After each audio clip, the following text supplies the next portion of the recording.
So what does it cost to live in Edmonton in the winter? In this video, we're going to talk about what you need to accommodate for if you are thinking about moving to Edmonton, or maybe you're here and you're wondering, what are the costs of living here in Edmonton that are actually extra compared to maybe living in a place that doesn't get as much snow or as much cold? So we're going to talk about some key elements, so stay tuned. So when it comes to winter cost of living, I was trying to think from a mom's perspective because I have 3 kids and just me in general. And the first thing, of course, that comes up is utilities. What is the cost of electricity and gas in summer compared to winter? I kind of went and took a look at our utility bill. We have a family of 5, 2 teenagers and a preteen, and my husband and myself living in a bungalow that's just under 1,500 square feet.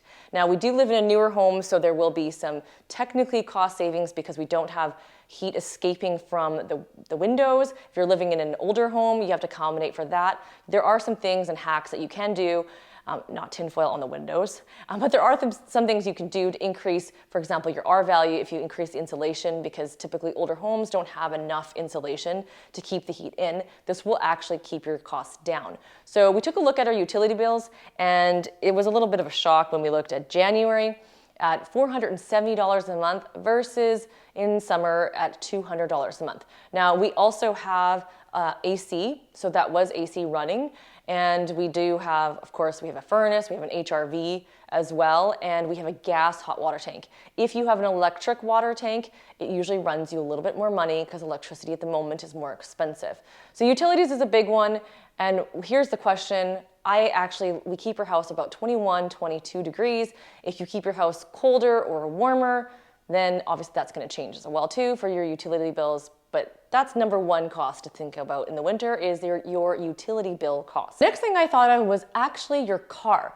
I know some people moving from BC typically don't have a block heater in their car. They don't even know what that is. Now, when it gets cold, sub minus 20, I think minus 20, for sure under minus 30, you want to be plugging your car in, especially if you're parking outside. If you're parking inside with an attached garage, we don't plug our car until it gets like really cold. I don't even know if we do because we have a heated garage. But if you take a look at a car and you can't plug it in, you probably don't have a block heater. Now, block heaters are not too expensive to purchase themselves. They're about $85 to $150 for the actual part itself, but you do need to pay for somebody in the shop to install it.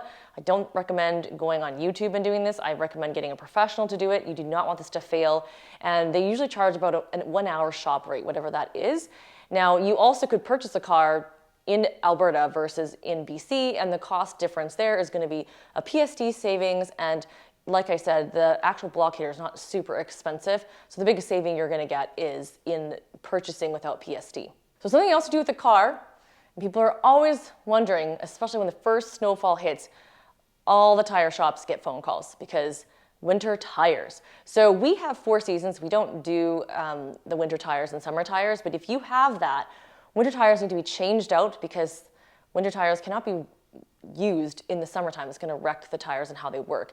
Now, winter tires, again, $100, $200 for premium per tire without the cost of labor. I know Costco is a popular place for people to go to. Also, Cal Tire is also another popular place to go to with amazing customer service. You can call them to find out the actual cost of getting that. Some people purchase rims specifically so that they can just change everything out entirely, so they can have a separate set of rims with their winter tires versus their summer tires. All right, so as a mom, I also realized that the cost of winter is also things like sweaters, jackets, warmer clothing that you wouldn't need if you were living in warmer climates. If you're living in a warmer climate, you do not need a down jacket. You don't need a warmer blanket. All those types of things are costs that you have to consider. Now, a decent warm jacket, winter jacket for your kids, we've been going to Costco forever, and that's usually under $80 for a whole snowsuit for the kids. Now, my older one is no longer able to fit the Costco at all anymore, and so we were able to find a jacket for just under $150 at the Bay. The Bay actually has some great sales. But you can buy jackets upwards of $200-300 for winter jackets, even $1,000 if you're getting the Canada Goose jacket. But no one says you need to get that. Just get something that's warm. Make sure you get gloves, make sure you get a toque, make sure you get scarves. And when you're getting gloves, do not get the little thin things. Those are not going to help you in this weather. They might be good if you wear them underneath inside of another glove. Yes, that's how cold it gets. You can buy those little gloves for $1 at the dollar store, but they are not going to help you. Your fingers will still freeze and you will get frostbite. So you want to get the nicer gloves. You don't need to buy the ski type heavy duty ones. You do want to get some warm winter boots as well for -30. And so you can see there's a lot of costs that add up with extra clothes that maybe you didn't think about in terms of cost of living here in Edmonton. So one more thing, I talked about skiing. Entertainment in the wintertime is really important because it's a long time of year that we have. Typically we get snow around Halloween. This year we got it a little bit earlier, all the way till March or April. So it's a long time. So people need to keep themselves busy. They can't just stay indoors all the time. So people will go skiing, skating, snowboarding, tobogganing. These are all extra costs that you're going to have to purchase if you don't already own these items for you to enjoy the outdoors. Now, once you've purchased these items, you can use them over and over again. There are some rec centers that you can go for indoor skating for like nicer ice. A lot of communities have the snowbank ice rinks, and community leagues have some ice rinks you can use as well. You can also take this with you if you go to the mountains and you go skiing. Now, when it comes to skiing, you can buy season passes. If you live in Calgary, you're so close to the mountains. If you're in Edmonton, if you do buy a season pass, it's probably because you are quite a committed family to be going out to the mountains and drive a little bit further, because it's 4-hour drive versus 1 hour for Calgary. If you want to just buy regular passes, you buy weekday passes or weekend passes. Now, just to give you an idea of cost, at Lake Louise, it's about $1,395 for an adult season pass versus just paying for the weekday of $129 for the day.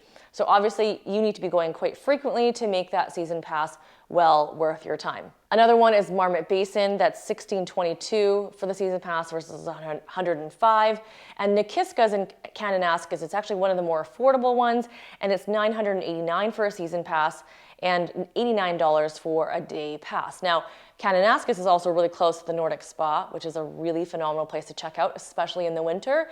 That's going to cost you upwards of a couple $100 for the spa itself, and then the time that you're in the hotel in the $250, $300 range. So it's up to you what you're going to do. Cost of living in Edmonton in the winter, I of course accommodate entertainment, and I also want you to consider the cost of traveling to warmer climates. Usually people that make it through the long winters, if they can afford it, they're gonna go out to somewhere warm so that they can last a little bit longer here in our climate. So, you know, going on a sun trip, a beach trip is usually what happens. People maybe go to Disneyland, they might go to Mexico, they might go on a cruise just to stay warm and sane. Now, one last bonus tip I'll tell you to consider. In the winter, the cost of living sometimes is a medication because you end up getting colds, flus, and there's just more germs that are being passed around because everyone's staying more indoors. And so that's a cost of living you want to not forget as a family as well too.